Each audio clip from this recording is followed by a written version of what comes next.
Hip-hop fans sometimes confuse relevance with power. One fades fast, the other compounds. Some rappers disappear and come back bigger. Some never leave and slowly shrink. Tonight, we're separating the two. Let's get it, y'all.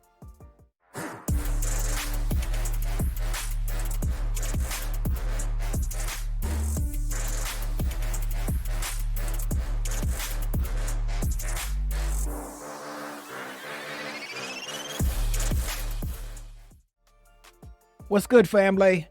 Welcome back to Grown Man Bars, the best damn hip-hop show for grown-ups that is on the entire interwebs. While you're here, smash on that like and subscribe button. That really helps the channel out. And if you're listening on the podcast, how do you do as well? Don't forget to rate, review, follow, subscribe, and all that good stuff. I'm your man, Chad.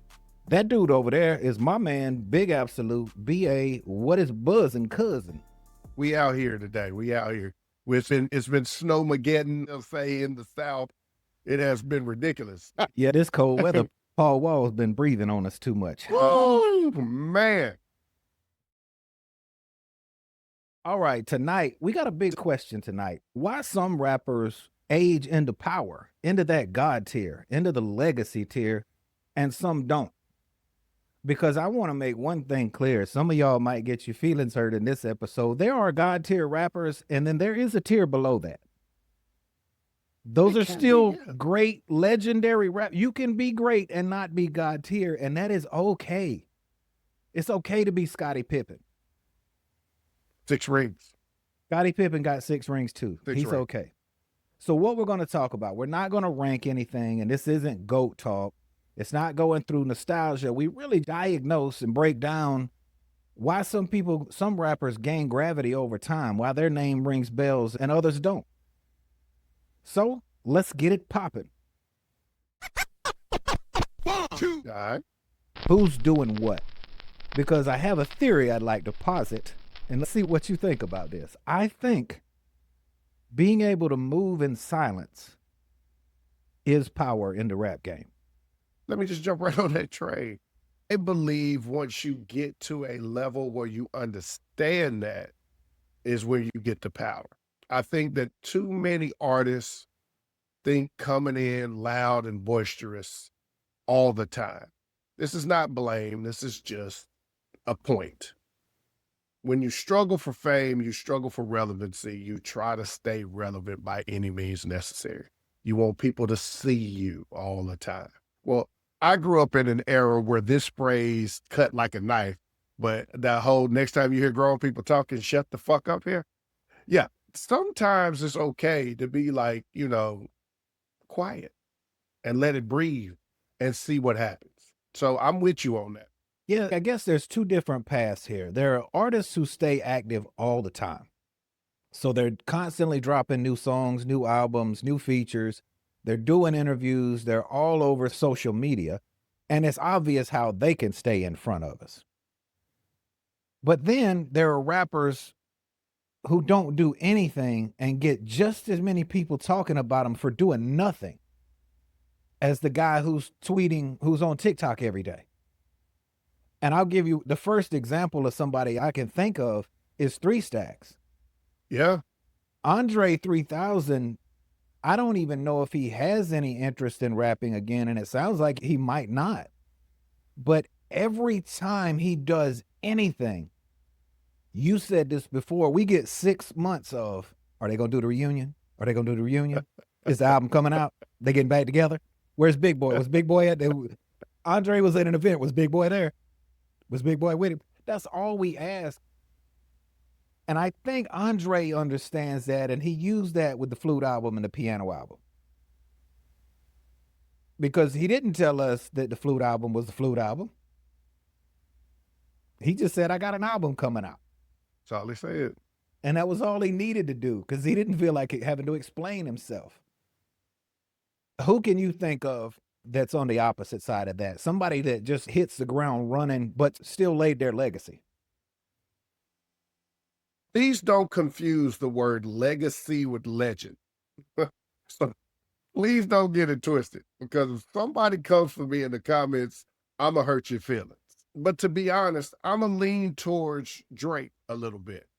Drake stayed active and he tried to be quiet for a while and understood that there's a difference between being famous and having fame. Fame is this 15-minute thing that comes and goes. And he struggled where he fit in that. And so he opted for being famous, which again, I got to pop outside every now and then. The relevancy, though, he had a moment where he was coming outside every 6 months, whether it was a beef situation, diss track situation, album. He did that and he stayed really active. Wayne used to do that, not as much, but Wayne used to do that a lot too. And you and I have talked about that with Wayne, that we figured out that after the mixtape era, we felt he needed that era because the music it brought us was still strong. But we also kind of looked at it like, okay, bro, like we got it. Like you got an album coming out. Chill out. I feel like with Drake too, though, Drake's social media presence, when I watch how powerful people move, they don't respond to every comment about them. No. And Drake does. Drake keeps the narrative alive because he'll say something and then apologize for it, and then apologize for the apology, and then he'll jump into online beefs. And I know he's keeping himself alive. He's keeping himself relevant. And his music, look, his music keeps him relevant. So Drake fans, don't get mad at me. He makes music that keeps him relevant. I'm not taking that from him. I just mean his presence, he follows his music around too much. I'll use Eminem. Like, you remember, what the last album, it was what was the one with the airplane on it? Kamikaze? Yeah. You Kamikaze. remember he had the track, and that was about a year after Charlemagne had. Oh, yeah. Charlemagne went off. Yeah. The title track. Yeah. Charlemagne went off on him like a year before that album came out. That's a good way to respond to a beef from a position of authority. Oh, yeah, I heard what you said last year. I just hadn't had time to say anything back to you because I'm too busy doing shit. You know what I'm saying? I've been, I've been cutting grass. I've been hanging out with Dre. Me and Jimmy had lunch. I've been making bank deposits. I did some things. I watched a couple games. Then I got around to you. I got the rest of the afternoon off. Let me go on and go at Charlemagne. You know what? So did about a year and a half ago, Charlemagne said something. Hey, cue up the tape. That looks authoritative to people because it looks like you don't care. It looks like you're working past that. And I'll give you one more line that was probably my favorite beef line from anybody. And Dr. Dre during the height of the Suge beef, when he said, "It's not that I'm too damn big to listen to the rumors. It's just that I'm too damn big to pay attention to them." That's different. That is it. Then you got others, like if we move on a little bit, you got others whose craft make sure that they never have to worry about relevance. And I'll say a name we say a lot because he is the God. Rakim doesn't say much, and he doesn't have to. Rakim never has to say anything because he was that good at what he did. We're going to listen whenever he pops up. Absolutely. I know the young kids don't know Rakim as much. Like that last album he just did, I know the young kids didn't get on that. Hip hop did, though. The culture knew it. The culture was very aware that Rakim was putting out an album, and the culture went to it. It's his craft. It's because he's just that good. We'll wait. I don't care. Whenever you feel like dropping it, I'll be here. Like you say, I can go cut grass for a little while you make that next album. I'll be ready for it. The R is a name that comes to me. I'm going to hit you with another name only because he just recently dropped a track that's actually fire. But I think T.I. does a very good job of that as well in his lane and how he does it, right? I think Tip is very unafraid. This is coming from a guy who, when Tip first dropped, I was not trying to hear him. I wasn't. The maturation of this man as an artist, and this is the great thing about maturity, is he's not a rapper anymore. He's so unafraid and unapologetic, that his art has just developed into a legendary status. And it's great to see. By the way, if you haven't heard the new T.I. joint, you should listen to it. Yes, especially if you came up in the 90s. Yes. Because that joint sounds like 2006 for sure. Yes. That's I'm a king track for sure. Hold on, I just had a thought and now I lost it. Damn, I was gonna go somewhere with it too. All right, I got one for you. What about when it comes to presence? There are folks that just being in the room changes the way the room moves. Yeah. Tupac definitely had it. When Tupac showed up to something, I've actually heard MCs before say, man, I wish Tupac was around for this. Something in hip hop would happen and somebody would say, man, I wish Tupac, because you know he was going to tell you exactly how he felt as loudly as he could. And if TikTok existed when Tupac was around, that would have been some wild shit. I'm glad it did not exist while Could Tupac you was imagine around. if TikTok was around with Hit 'em Up drop? Just Hit 'em Up. Just that. Just the intro alone. Can you imagine the trillions of TikTok videos for that fresh intro? The suburban stay-at-home moms in their yoga pants lip syncing the intro to the song. First off, but Jay-Z is another one. Jay-Z is Yeah. another guy who has a quiet presence, but there's an aura around that dude. But I'll say one more name and I'll let you explain this one. How about if we take it back down to Houston? Scarface. Tell me what it is that keeps Scarface relevant with or without a project. Nostalgia is not a word I want to use, so I'm going to try not to. Scarface is the boogeyman in a good way. Scarface is Candyman. He's Bloody Mary. He's all those things that you are not supposed to do or say in the dark in fear that he may show up. But his presence is ethereal. It's so beyond the person at this point. There was many of these Tiny Desk concerts happen, hit or miss. And then Scarface said, I'm going to do a Tiny Desk joint. The internet went berserk. Man cry. The way he did Mary Jane, Man Cry, he greets his father with his hands out. Do you understand? He was so emotional. Bonker. You know, we've talked about on the channel as well, even This Can't Be Life joint he did with Jay-Z and Beans. Getting a phone call about a tragedy that happened to someone really close to you and being set to deliver something different in a different mind space and flipping your rhyme completely to bring light to what just happened and be so present about it to end your verse right. Could have talked about my own hard times in this song, but it wouldn't have been heaven right. knows it wouldn't have been wrong. It wouldn't have been right. It wouldn't have been love. And so Face is one, but I'll see you with Face. And before we leave this topic, I'll hit you with another one that I don't think a lot of people give him credit for, but like the saying goes, if you know, you know. And I'm going to go with E40 Fonzarelli. 40 Water shows up and people pay attention because E40, I know Snoop claims the big Unc title or whatever, but 40 is big Unc, right? 40 is that uncle that shows up and the barbecue finna get live. The family get together finna get, because E40 like E.F. Hutton.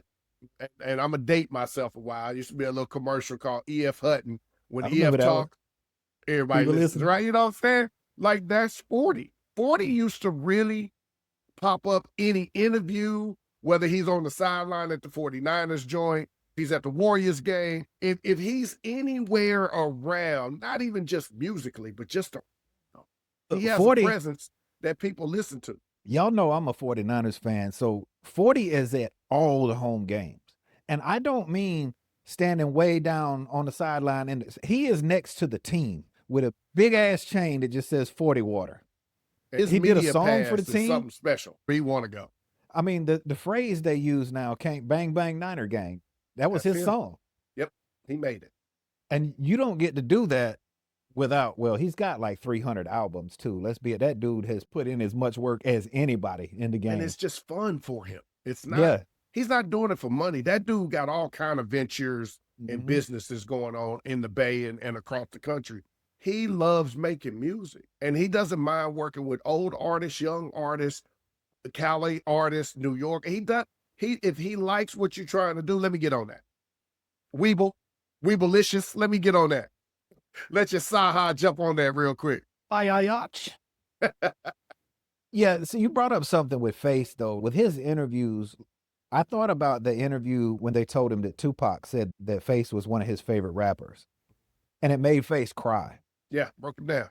And that's the thing to me, that he has the confidence and the belief in himself to show that emotion without being, he didn't feel like he was weak for showing that emotion. He wasn't scared somebody was going to test him because he cried on TV. He was confident. And I guess what I'm getting to, the point where this brings me to my next point, is chasing approval. Me and you, we've both been artists, and we know how hard that is. We know how hard it is to make it in the game. Chasing fans is the one thing that seems like it would drive you crazy the quickest. It would drive you off your shit the fastest. And I watch some of these guys. We mentioned Drake earlier. He's not the only one that does this, so I'm not picking on him. We've got several that are all over social media right now that have done this. But when they're chasing approval, people will over-explain things. They'll over-defend something. They'll post 300 times about the same idea. But just like we say about Face or Eminem, the artists with authority, they don't clarify shit. They're supposed to. Nas has never jumped into an argument about his albums. When people are arguing Illmatic versus any of his other albums, he don't jump into that. Even if people are wrong when they say something, he doesn't correct them. Yeah. Let it go. But you see people like, I'm thinking right now, like Nicki Minaj. Like she's doing a lot right now. I'm not getting on the political side of it, but she's doing a lot right now. And it's a lot of, I'm going to say something and then back off of it and then double down on it. And now I got to apologize again. And we're talking about it, so it works in that sense. But I don't know. I mean, to me, that feels like it has to hurt your legacy. It has to hurt your legacy that you were ever chasing at some point. I mean, there's two people I can say this honestly in two different directions, and I'm not going to try to group them together because of what's going on. Kanye West and Nicki Minaj, I almost hope you never make another rap album. Now, here's why I say that. Because you tend to fly off the deep end when people don't support you. But you also tend to do things to and through the culture to make us not want to support you.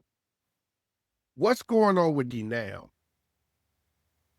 You're so far away from the person that I feel like your Barbie fans really locked in on, that now you look real unfamiliar. You got away from what you and for a did. while, Kanye was the same way. Now, in Kanye's case, that was the narrative Kanye pushed. I am so much of an individual. I'm so unplugged from the matrix. I'm so not connected. I'm so on a different plane than everybody else. We just kind of looked at him like, what you on? Like today, like what you on? With her though, it's a complete opposite. With her, we know exactly what you're on. And that's the problem. We see through you. Like you are very Windex-ish to us. We see very much through you. Yeah, that's a good point. With Kanye, it feels like everybody was like, bro, are you okay? Hey. But with Nicki, everybody had the reaction you had, where it's just like, you have to take a deep breath with that situation. And we are not a political show. We've said that lots of times. What I'm saying is that when you become a puppet and we can see your strings, it ruins the show. Right. Moving on from that one, let me move to another one, BA. The last one for you I want you to think about. Consistency versus precision. And let me explain that. It feels like young rappers need consistency. When you're new to the game, we need to know when you're coming out so we know when to keep checking for you. Yeah. There's a point at where that shifts and it becomes something different. What does it become for the vets? I want to say it becomes that thin line. I don't want to say relevancy, but it's a thin line between relevancy and familiarity. A vet needs to remain familiar in the culture. Now, this is what makes you a vet, though, because relevancy means you out there doing some stuff you ain't got no business doing. Like you've heard us on this show, we both love Ice Cube. We both did not enjoy the Man Up, Man Down series. We enjoyed one over the other, but we thought it was a little dated. Okay. Does that change how we feel about Cube? Absolutely not. Because the one thing we did say is when we heard Cube's music, it was awful familiar. And that's what I mean. When you get to a certain status, we don't really need you to be different. We just need you to be familiar. I just need to be able to reach in to whatever it is you're doing or saying and pull out that thing that was familiar when I first liked you. Trust you. Yeah. We trust you, so that gives you a little bit more. I also feel like when they drop becomes more important to them. Oh, yeah.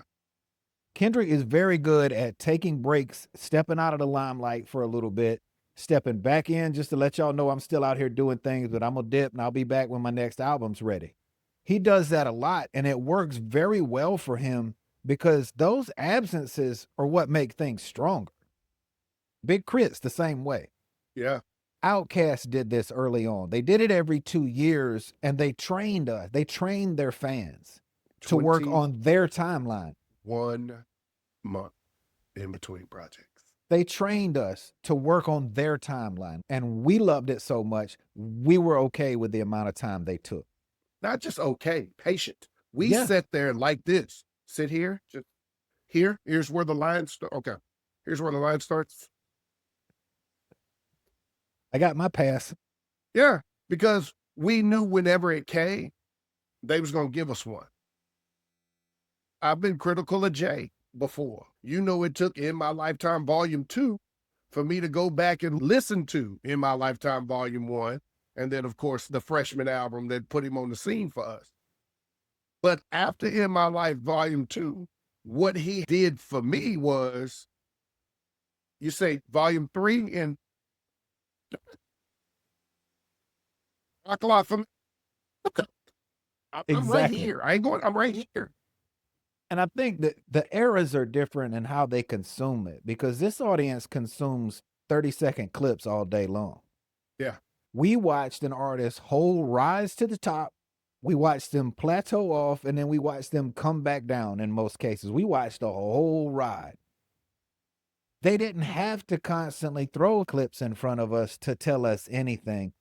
We followed it differently. So, I mean, it's different in the sense for our generation, for Gen X, because we followed things differently. We followed them more closely. We knew them more because we weren't distracted by 3,000 other artists with videos all at the same time.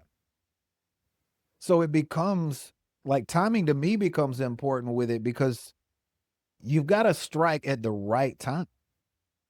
Like you're a coach, man. You got to call that one play at the right time. You got this. I got this play in my bag. I know it's going to be a good one. I've been working on, but I can't just call it on the first play of the game. Nah, because if it don't work then, it ain't gonna never work.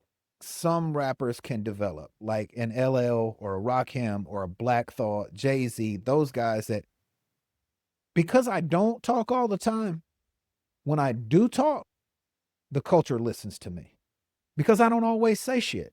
But when I do say something, it's something important. Because if I'm rattling off shit all day long, people stop really listening to the shit I'm saying because they know I'm going to keep talking for the rest of the day. They'll just pick it up later. The worst thing you can do in somebody's conversation is take a pause during, come back to it, and still not feel like you missed anything. That's the problem. I know they're doing this. I had a professor like that. I got a brother like that. You can go to the bathroom, be out for 15, 20 minutes, come back, and you'd be like, dang, did he stop talking while I went out? Because I felt like this is where he was when I walked him out here. I'm pretty sure my brother doesn't watch this show, but there are plenty of times when he calls me, I just put the phone down and walk around the house. I'll come back. And sorry, y'all. If y'all know me, I will put you down and walk across the room immediately. Yeah. I've talked to him on the phone. He does it to me. Y'all don't feel bad.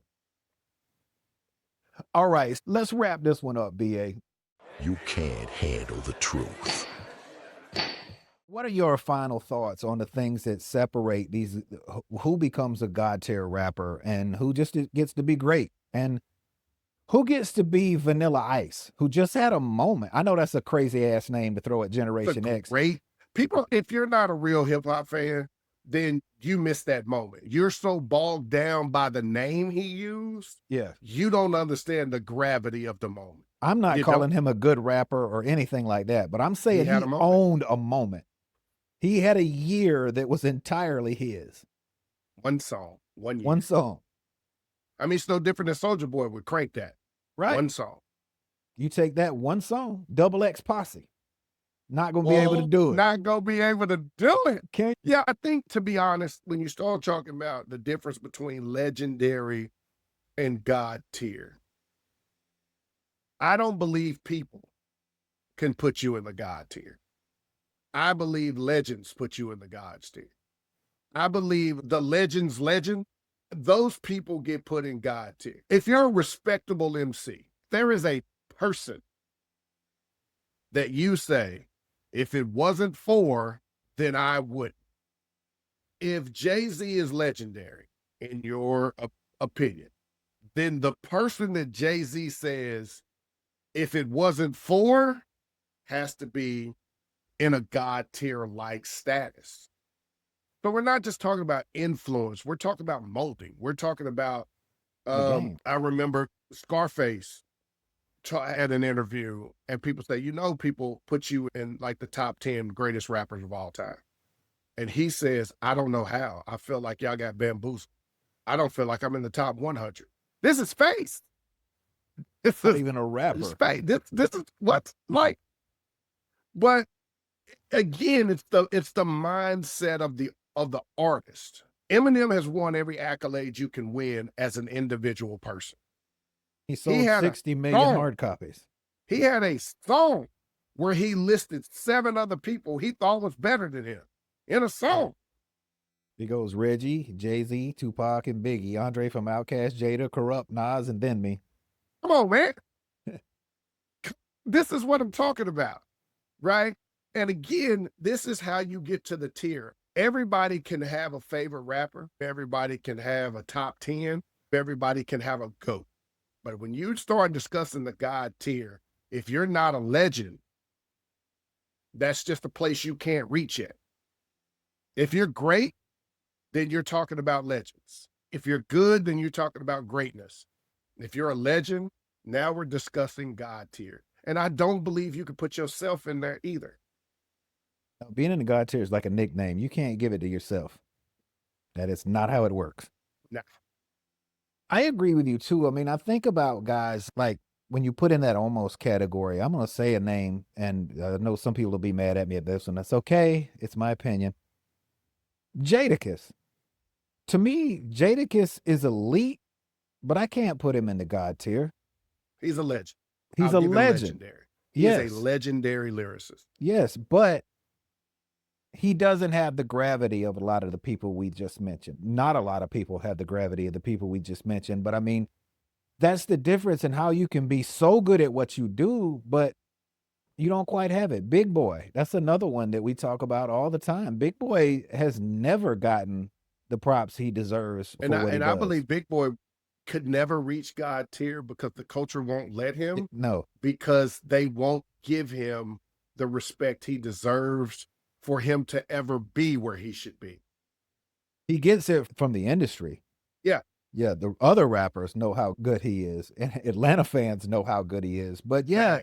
For Lucius Left Foot, shout out. 1, 2. All right, y'all. That'll do it for us. That is Grown Man Bars this week. Before we go, I do want to say a little something. B.A., me and you talked about this, man. It is a crazy-ass world out there. There's a lot going on. This is not a political show, but I don't think either one of us would be happy as men, as Americans, as veterans, as hip-hop fans, artists, if I didn't at least say, fuck ICE and fuck MAGA. Tell them why you mad, son. If you're not clear on that, that's where I stand, and If you don't like that, there are plenty of other shows on YouTube and Spotify for you to indulge. So I'm asking you, if you don't like it, go on over there. I mean, if y'all noticed when he said that, the screen didn't flicker. It didn't go dark on my side or nothing. So just like you're getting this side by side, read into what I'm saying, right? Understand what I'm saying. Well, on that note, if you don't subscribe to all of that bullshit, go ahead and hit like and subscribe to this show. And on Spotify, rate, review, and all of that good stuff. We will see y'all next week. I'm your man, Chad. That's Big Absolute. Be good, y'all.